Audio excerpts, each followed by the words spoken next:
Hello everyone, welcome to the Muc-Off workshop. Now in this video I'm going to be showing you how to fit our no puncture hassles inner tube sealant into both valve types. So in the kit you're going to get a 300ml bottle of sealant, which is plenty enough for 2 tyres, as well as 2 O-rings and a valve core tool, as well as some rim stickers. So the first step you want to do is actually take the air out of the inner tube. So it's simple as just taking the cap off, undoing the valve and just pushing down. You just want to make sure that the tyre is completely flat before we start anything else. So now all the air is out of the inner tube, it's time to take the valve core out. Now inside is a pink valve tool.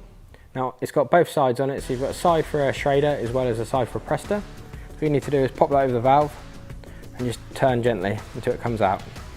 Just make sure you hold on to it and you don't lose it when it comes out, because they are quite small. Now please note, not all valves have removable cores, so just double check yours before installing. So the next step is to fit the O-ring on the valve stem. Now you'll find 2 supplied in the box, however for fitting you only need to use the one. So just pop that over the valve stem, like that. Now you'll find out why we use that in a second when I fill it up with sealant. So just a quick recap, we've removed the air out of the inner tube, we've removed the core and put the O-ring on. Now it's time to fill it with sealant. So before actually filling any sealant into your inner tube, it's worth finding out what size tyre you have. Now this will actually be branded on the sidewall of the tyre, and you want to match that up with what's on the back of the bottle, so it'll actually tell you how much you need to fill. So now you know how much sealant needs to go inside your inner tubes, it's time to fill it. So grab the bottle, give it a good shake, and then pull the hose up. By doing that, you just need to grab the head and just twist and pull at the same time, and then take the cap off. So now you're ready to fill. What you want to do is set the valve up at 12 o'clock, grab the bottom of the tube, slide it over the valve stem, and then drop it down to 6 o'clock.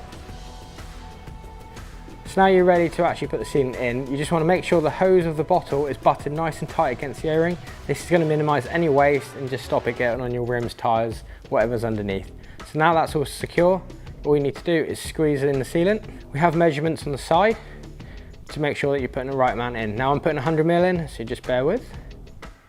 So once you've finished filling the inner tube up, just keep the bottle tight on the valve and just bring it up to the 12 o'clock position, and then just carefully just bring the tube off the valve.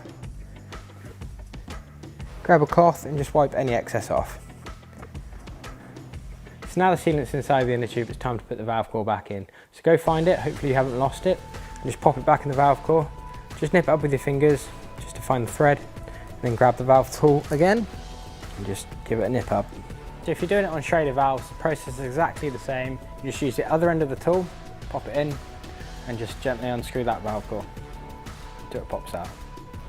So the main difference between the 2 valves and fitting is with the Schrader valve, you don't actually need to use the O-rings, so the tube is a perfect fit, just a slot straight over. Now the core's in and nipped up, you can take your O-ring off. However, if you wanted to, the reason we supplied 2 is you can actually pop the tool on the valve, grab the other O-ring and actually secure it there, just for safekeeping and to make sure that you've always got one at hand, and go grab your pump.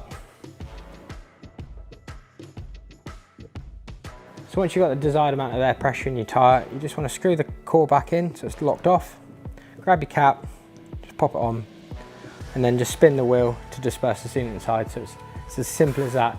Obviously if you're doing both wheels, just repeat the process on the other wheel and you're good to go.